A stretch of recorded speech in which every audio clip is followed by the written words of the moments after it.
Imagine getting fined $5,000 for doing something completely legal on land that doesn't even belong to your HOA. Now imagine turning the tables so hard that you end up owning the very trails they hike on every morning, then locking the gates. That's not a fantasy. That's exactly what happened to me. This is the story of how a simple weekend hunting trip turned into a neighborhood scandal, how one HOA's hunger for control backfired spectacularly, and how I, a quiet guy who just wanted some peace in nature, ended up owning the land my HOA thought they ruled. Suburban neighborhoods surrounded by deep woods and a reputation for pristine landscaping. Quiet, remote, and perfect for someone like me who needed space. After years in high-stress tech work, I had spent over a decade staring at glowing screens and grinding out code under pressure. The move was supposed to be a reset, a quiet, remote house where I could work from home and breathe air that didn't smell like downtown exhaust. Then came the HOA. They welcomed me politely at first. Velen Richardson, the president, even dropped off a welcome basket with a stack of HOA bylaws thicker than a law textbook. I didn't pay much attention. I followed the rules, kept my yard neat, paid my fees. I didn't go to meetings or get involved. I didn't want trouble, and I certainly didn't think my quiet hunting hobby was going to light a firestorm. See, growing up in Montana, hunting wasn't just normal, it was a way of life, a skill, a tradition, a way to connect with nature and yourself. I never hunted for sport. I hunted for food, for quiet, for reflection. When I found out there were 80 acres of forested land just beyond the neighborhood, perfect terrain, deer sign everywhere, I did what any responsible hunter would do. I checked the records. The land wasn't HOA property. It belonged to an older man named Frank Williams, who had retired to Florida years ago. A few emails and one friendly phone call later, Frank gave me full permission to use his land for hunting. Just be respectful, he said, and send me a picture if you get a good buck. That's when things took a turn. On a cold November morning, I made my way into the woods before dawn. Rifle, license, camo, everything by the book. By 9 a.m., I had my Momenton 8-point buck stepped into the clearing. One clean shot, ethical, fast, efficient. I was kneeling beside the deer, preparing to field dress it, when I heard something crashing through the trees. Evelyn and a troop of yoga mat-carrying, water bottle-sipping trail walkers. She saw me, gasped like she'd seen a ghost, and immediately began shouting, "What are you doing?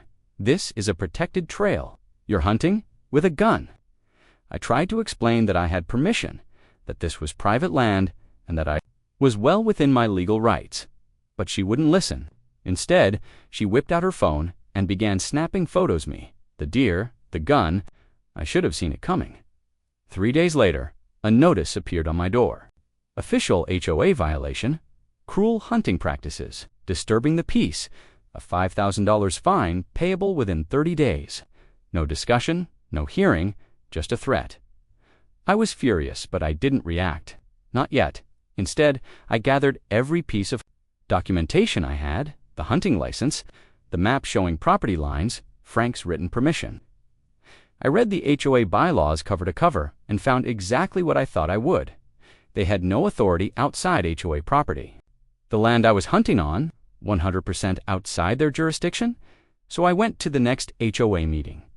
Evelyn, in her designer sweater and flawless lipstick, sat at the head of the table, flanked by her vice president and treasurer, her personal yes-men. The room was full. It was obvious she'd whipped up a frenzy.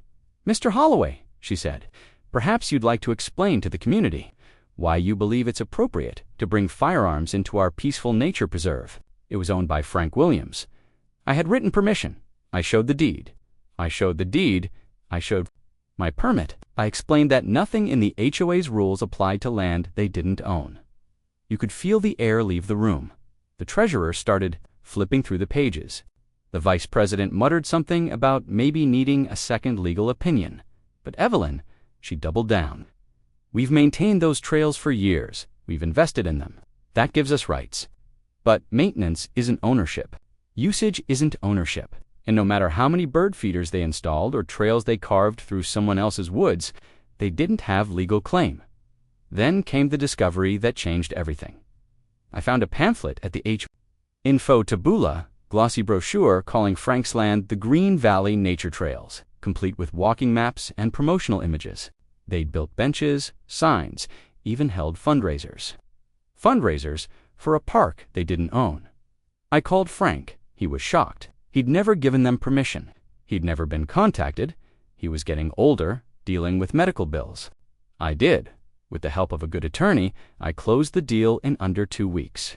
Suddenly, I wasn't just a guy hunting in the woods. Installed gates. I locked them. I posted clear signs.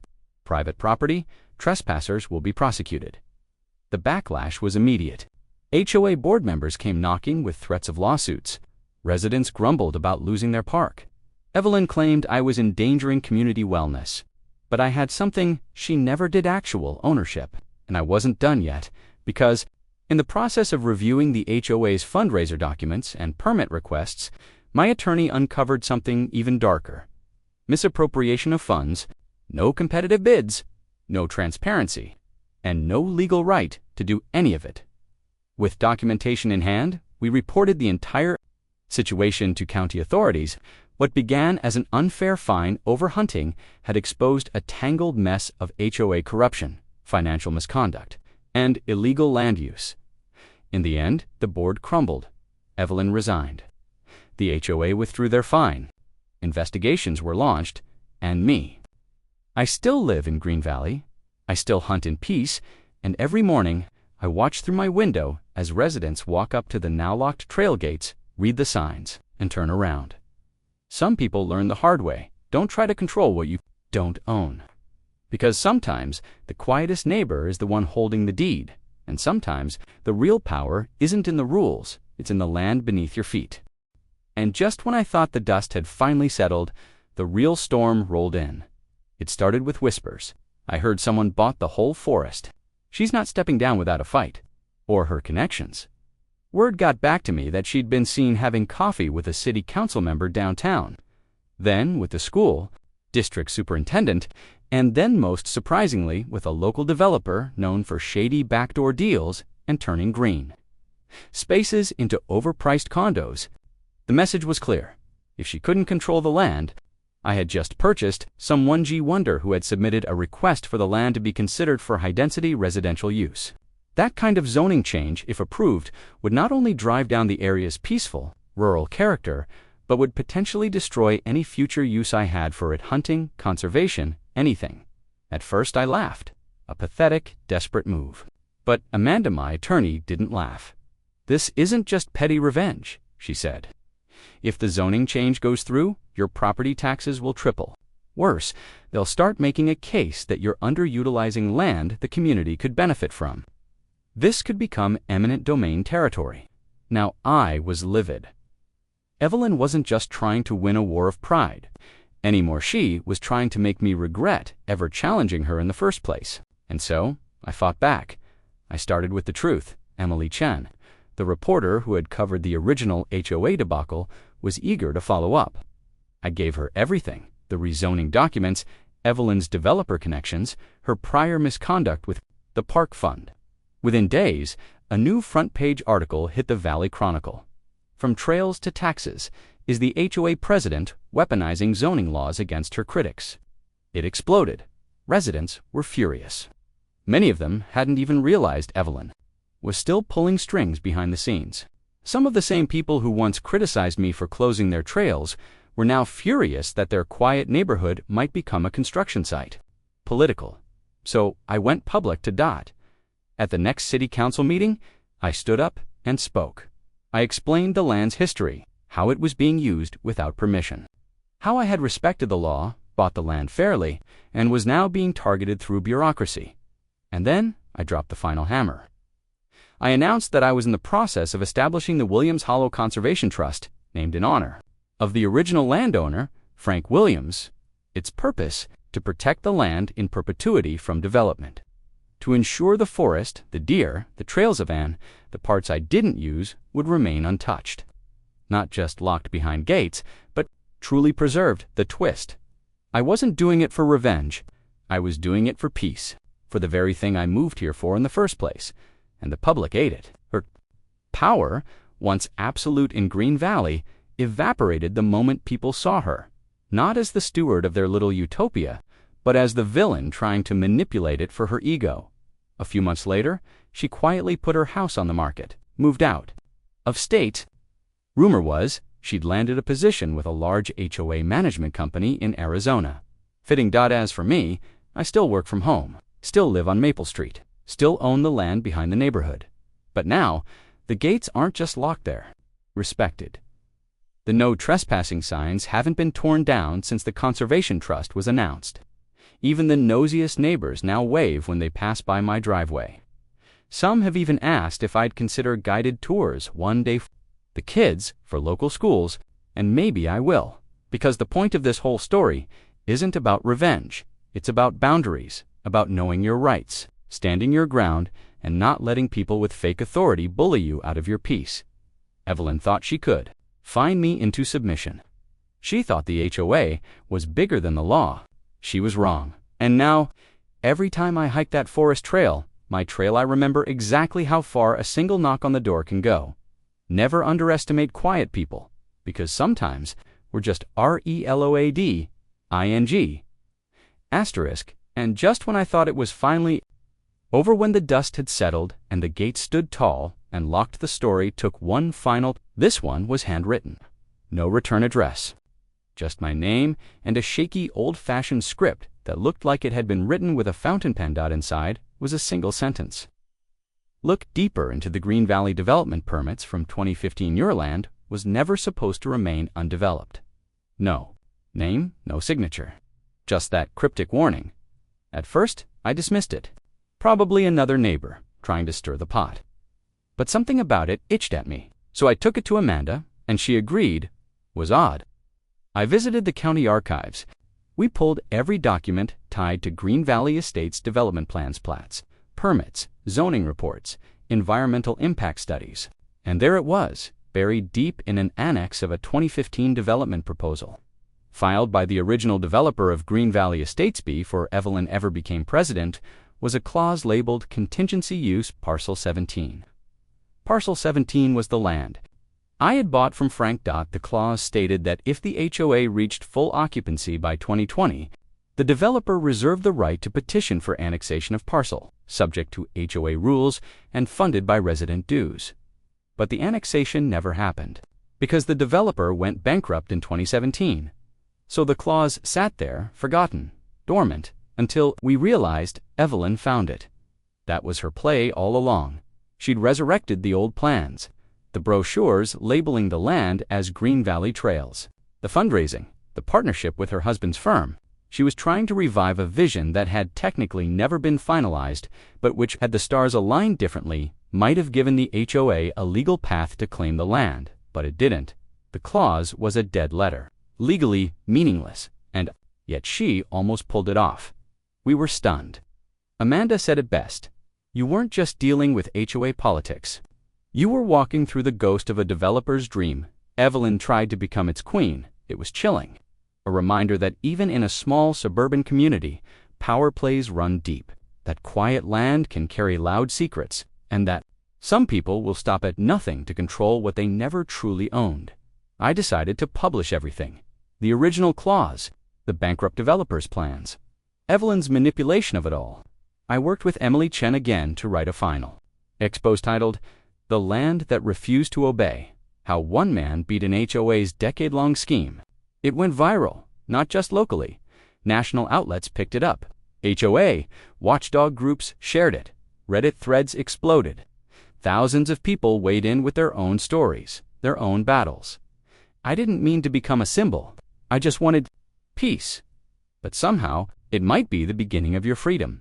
Today, the land remains untouched. The trails are overgrown. Nature has reclaimed what the HOA tried to manicure. The gates stay locked, not out of spite.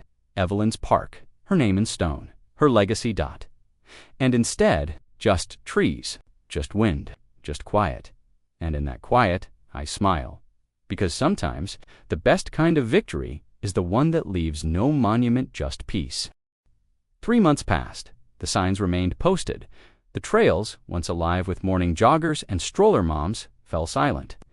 No more Evelyn-led wellness walks. No more weekend yoga circles near the stream. The forest returned to its natural rhythm, undisturbed, unclaimed, ungoverned. And so did I. The tension that had once saturated every HOA notice, every glare from a neighbor, slowly evaporated. People stopped whispering. Some even nodded again as they passed my driveway. Sarah, loyal as ever, brought a pie the day she heard the county had officially closed the investigation into HOA finances, with 3 board members resigning immediately. Afterward, including Evelyn's vice president Marcus and treasurer Richard, but Evelyn, she didn't go quietly. A week after the resignations, she sent out a community-wide email announcing she was taking a sabbatical to reflect on the direction of Green Valley Estates, citing a season of division and her desire to focus on family. Translation: she was done but couldn't admit defeat. That same week, Amanda called with final updates. The county had forwarded their findings to the State Ethics Commission. Nothing was confirmed yet, but based on the documents Nancy Roberts had provided, including years of financial discrepancies, it was highly likely that Evelyn and Trevor's firm, Green Vision Consulting, would face civil penalties, if not worse. Nancy, by the way, resigned the board too quietly. But not before forwarding one last email to me. It was from Evelyn, dated 6 months before the dispute began. A simple line: "Once we build this park, no one will question who built this community." That was it. The truth in 12 words. Not service, not stewardship, just legacy, ego, power. The HOA didn't need a park. Evelyn needed a monument, and I had taken it away. But I didn't gloat. I didn't spike the football or send smug emails. I didn't sue, even though Amanda said I probably could. What would it accomplish? The damage was done, and so was I. Instead, I built a new gate, simple, wooden, sturdy SPO. I replaced the lock with a keypad and programmed it to allow a small list of visitors. Sarah, for one, Robert, the retired accountant who'd blown the whistle, Nancy too, eventually then. I did something I hadn't done since all of this began. I went hunting. It was a gray morning in late autumn. Mist rolled low over the clearing where I'd first encountered Evelyn's hiking group. The air was cold enough to see your breath, and the forest was dead quiet except for the slow rustle of squirrels and the distant sound of a hawk circling. Overhead, I stood there, rifle slung low, not to shoot, but to listen. To be this land was no longer a battleground. It wasn't a park or a project. It was just land, mine. And with that came the strange, sobering realization that I had defended something more than property. I had defended the right to draw a line, to say, this far, no further, to say, enough. And so the final chapter of that story isn't about court cases or angry neighbors. It's about restoration, of land, of dignity, of peace. These days, I split my time between coding, chopping wood, and restoring parts of the trail, not for others, not to reopen it, but for myself. No signs, no names, no agendas, just me and the forest. And sometimes, when I pause beneath a canopy of cedar and hemlock, I think back to the knock on my door that started it all, the find, the fury, the fight. It all led here to quiet, to stillness, to the lesson I never expected to learn. You don't need to win loud to win well. You just have to stand your ground. Thanks for watching. And if you've ever faced down a bully with a clipboard or stood up for something that mattered when no one else would leave a comment, tell your story. You're not alone. And remember, property law doesn't care who thinks they're in charge.